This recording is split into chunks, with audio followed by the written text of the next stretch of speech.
ಹೆಸರು ಐಲು ಪೈಲು ರಾಜ. ಒಂದೂರಲ್ಲಿ ಒಬ್ಬ ರಾಜ ಇದ್ದ. ಅವನಿಗೆ ಎಲ್ಲ ವಿಷಯವನ್ನು ಸ್ವಲ್ಪ ಅತಿ ಮಾಡೋ ಅಭ್ಯಾಸ. ಇದು ಅವನ ಎಲ್ಲ ಮಂತ್ರಿಗಳಿಗೂ ತುಂಬ ಸಮಸ್ಯೆಯಾಗಿತ್ತು. ರಾಜ್ಯದಲ್ಲಿ ಜನರಿಗೂ ಕೂಡ ಕಸಿವಿಸಿಯಾಗಿತ್ತು. ಹೀಗಿರುವಾಗ ಒಂದು ದಿನ ರಾಜನ ಆಸ್ಥಾನಕ್ಕೆ ಒಬ್ಬ ದೊಡ್ಡ ಸಂಗೀತಗಾರ್ತಿ ಒಬ್ಬಳು ಬಂದಳು. ಅವಳು ಒಂದು ಅತಿ ಮಧುರವಾದ ಹಾಡನ್ನು ಹಾಡಿದಳು.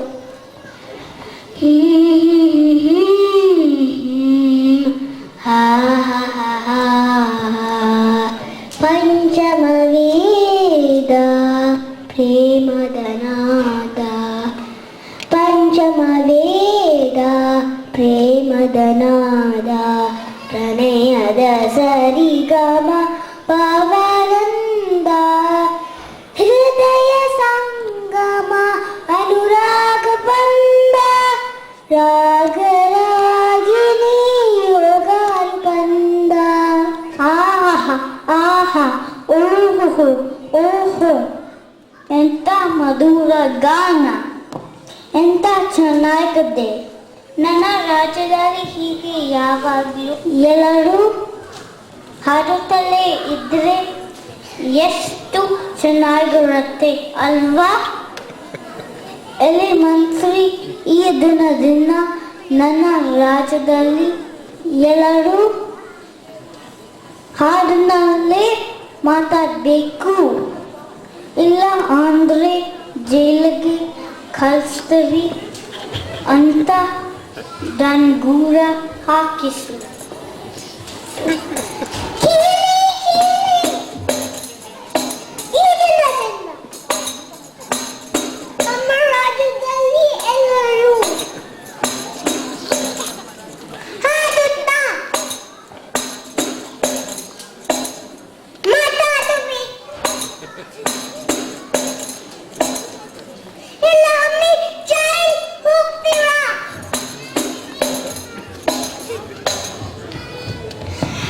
ಒಂದು ದಿನ ರಾಜನು ತನ್ನ ಅಂತಃಪುರದಲ್ಲಿ ಆರಾಮಾಗಿ ಕೂತಿರುವಾಗ ರಾಜ ಮಹಾರಾಜ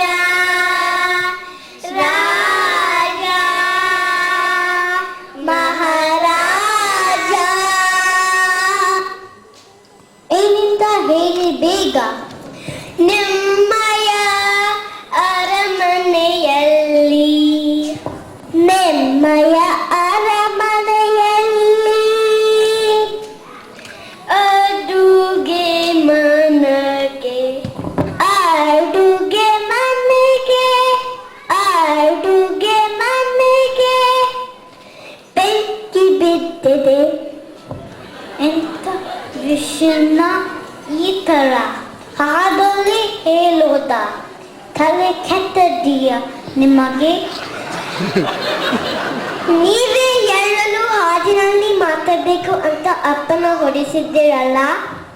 ಓಹೋ ಹೌದಲ್ಲ.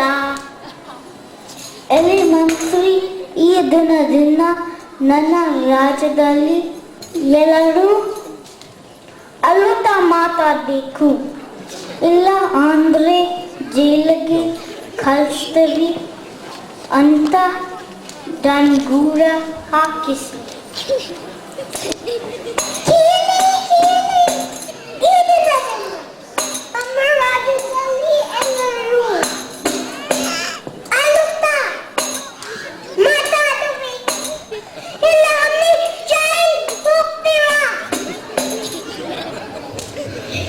ಕೆಲವು ದಿನಗಳ ನಂತರ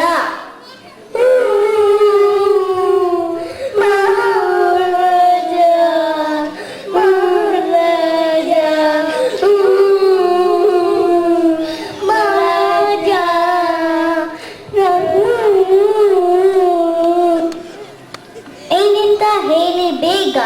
ಮಹಾರಾಣಿ ಅವರಿಗೆ ಗಂಡು ಮಗು ಹುಟ್ಟಿದೆ.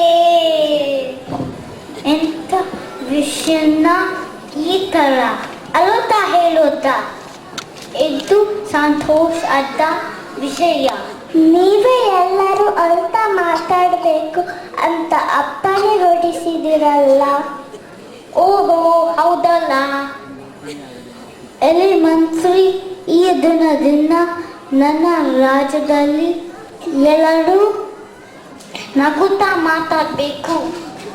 ಇಲ್ಲ ಅಂದ್ರೆ ಜೈಲಿಗೆ ಕಳಿಸ್ತೀವಿ ಅಂತ ಡಂಗೂರ ಹಾಕಿಸ್.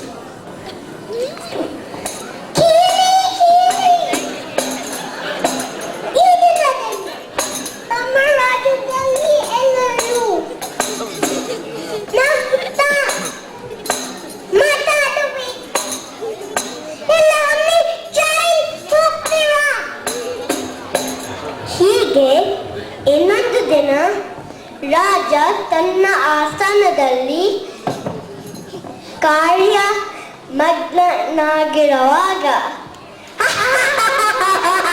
ಮಹಾರಾಜ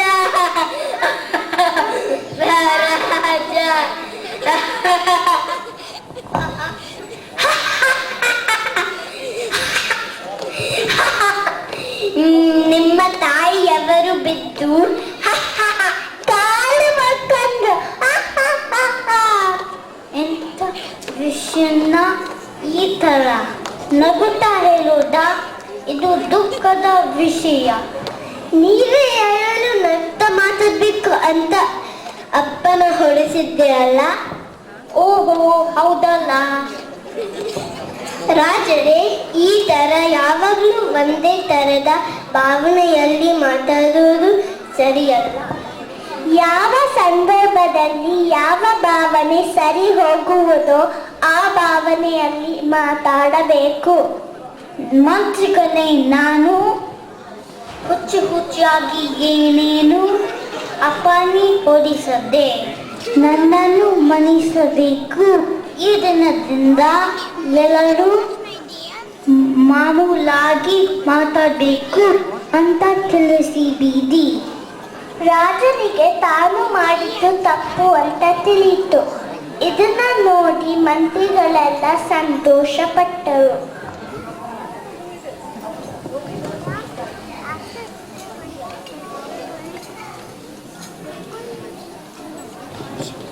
ಎಷ್ಟು ಚೆನ್ನಾಗಿ ಮಾಡಿದ್ರಲ್ವಾ ಮಕ್ಕಳು. ಇದ್ರ ವಿಶೇಷ ಏನಂತ ಹೇಳಿದ್ರೆ ಇನ್ನೂ ಜೋರಾಗಿ ಚಪ್ಪಾಳೆ ಹೊಡಿತೀರಾ. ಈ ಡ್ರಾಮಲ್ಲಿ ಮಾತಾಡಿದ್ದೆಲ್ಲ ಇವ್ರ ಮಕ್ಕಳು ಸ್ವಂತ ಕನ್ನಡ ಕಲಿತು ಮಾತಾಡಿದ್ದಾರೆ. ಭಾಗವಹಿಸಿದವರು ಅಥರ್ವ್ ಬಸೆಸ್ಟ್, ನೀತಿ ಬೇದೂಳ್, ನೇಹಾ ರಾವ್, ಸನ್ನಿಧಿ ಕುಬೀಡಿ ಮತ್ತು ಸಮಕ್ಷ್ ಭಾರದ್ವಾಜ್. ಇದರ ರಂಗಸಜ್ಜಿಕೆ ಸ್ಮಿತಾ ಭಟ್ ಮತ್ತು ಸಂಯೋಜನೆ ಮಾಡಿದ್ದು ಸುಮಾ ಸುಶಿತೇಂದ್ರ.